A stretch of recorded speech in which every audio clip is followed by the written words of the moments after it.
ज्योति अपनी सच्चाई प्रकट होने दे।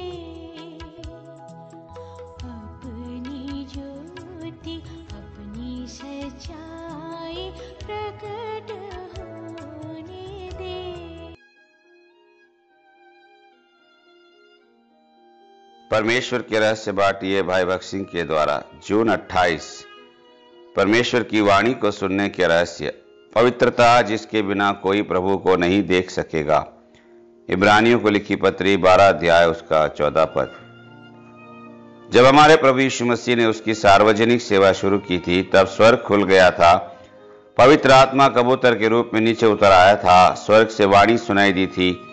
वह इस जगत में इसलिए आया था कि हमारे लिए स्वर्ग खुल जाए और सब बातों में हमारा मार्गदर्शन करने और प्रतिदिन हमें परमेश्वर की आवाज को सुनने लायक बनाने के लिए पवित्र आत्मा हम पर उतर आए।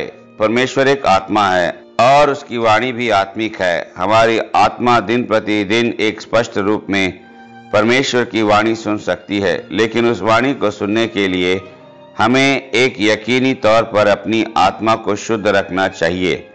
मत्ती रचित सुसमाचार 5वां अध्याय 8 पद में, प्रेरितों के काम 10 अध्याय और उसके 14 पद में हमने ये देखा है कि कैसे प्रभु ने विभिन्न साक्षियों द्वारा बोलने का चुनाव किया है।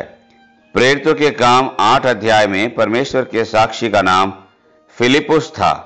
परमेश्वर ने उसे सामरिया नाम की जगह में बड़े सामर्थ्य रूप में इस्तेमाल किया था। तब अचानक परमेश्वर की आज्ञा आई, उठ और दक्षिण की ओर जा, और उसने तुरंत परमेश्वर का आज्ञा पालन किया। वह अपने मन में यह सोच सकता था, मैं जो काम कर रहा हूं वह बड़ा काम है और यह परमेश्वर का काम है। इन सभी नए विश्वासियों को प्रभु में सशक्त और निर्मित करना होगा। मैं ऐसे महत्वपूर्ण काम छोड़कर एक वीरान जंगल में कैसे जा सकता हूं?